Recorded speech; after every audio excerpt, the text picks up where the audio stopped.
ولقد همت به وهم بها لولا أن رأى برهان ربه.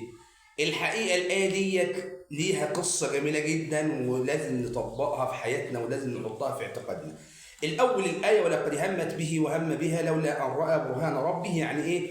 يعني إن امرأة العزيز زي ما كلنا عارفين تهيأت وتزينت له كما تتزين الزوجة لزوجها، ولقد همت به يعني سيدنا يوسف، وهم بها. كلمة وهم بها السادة العلماء اختلفوا إلى عدة آراء في التفسير، منها إن بعض العلماء قالوا برهان ربه إنه شاف سيدنا جبريل على هيئته قال اثبت يا يوسف. الرأي الثاني اثبت يا يوسف يعني اوعى تعمل كده يا يوسف، انت اقوى من كده يا يوسف والله يراك. التفسير الثاني يا سادة لولا أن رأى برهان ربي، بعض سيادنا العلماء قالوا إن هو ليه سيدنا جبريل على هيئة أبيه، على هيئة سيدنا يعقوب، قال له احذر يا يوسف أو اثبت يا يوسف. الرأي الثالث إن لولا أن رأى برهان ربي أي رأى برهان ربه في قلبه، يعني سيدنا يوسف ربنا سبحانه وتعالى من عليه بأن هو رأى برهان ربه. طيب كام واحد فينا بيروح المسجد ويصلي وعايش حياة الطائعين؟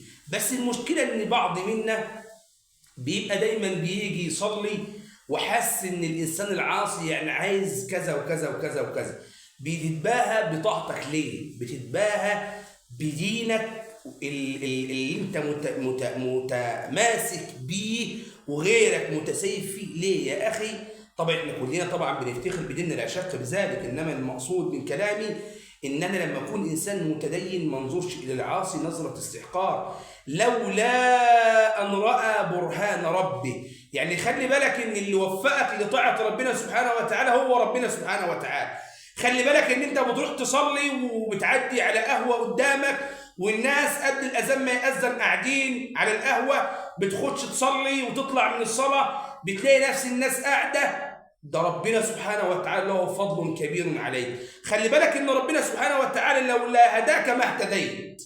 خلي بالك ان ربنا سبحانه وتعالى لولا نور لك الطريق ما اقتديت بهذا الطريق. ولكن انا دايما لما اكون انسان على طاعه اقول الحمد لله الذي هدانا لهذا، الحمد لله الذي هدانا لهذا، الحمد لله الذي عافانا من هذا، الحمد لله ان هدانا لطريقه، اللهم تب علينا لنتوب. انما دايما ابقى عارف ان لو انا في اي طاعه انما وفقني ربي لذلك، لولا ان راى برهان ربي، يعني لولاك يا رب ما اهتديت، لولاك يا رب ما اقتديت. الانسان اللي هو بتلاقيه دايما انسان عاصي والله هو مسكين في النهايه، هو انسان مسكين. لو قلبه ده طعم الايمان لكن اهتدى وبقى انسان احسن منك. واحذر فتذل قدم بعد ثبوتها، اوعى تنطبق عليك الايه فتذل قدم بعد ثبوتها. اوعى ان انت تتباهى بطاعتك، اوعى ان انت تتباهى بالقوه اللي عندك، اوعى ان انت تفتخر بالطاعه بتاعتك وتحس ان انت انسان، يعني تحس انت اكتر من البخاري.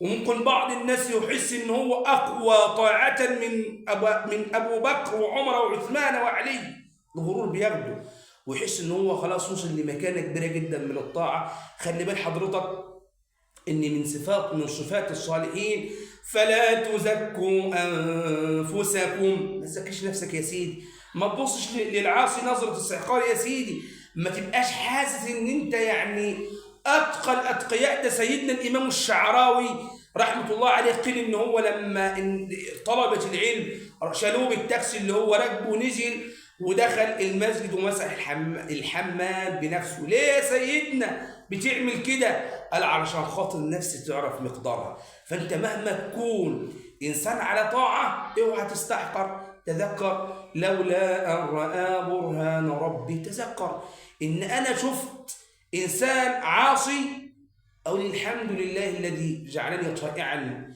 لوجهه. لما الاقي انسان بيتمادى في المحرمات والله يا اخي هو انسان مسكين، انسان مش عارف حاجه. لو ربنا سبحانه وتعالى هداه، انك لا تهدي من احببت ولكن الله يهدي من يشاء. فلما تحس ان انت حياتك فيها طاعة، اوعى تفتخر بيها، واوعى تنظر الى العاصي نظرة استحقار، واوعى تنظر لنفسك نظرة الغرور، فإن الغرور قاتل. والسلام عليكم ورحمة الله.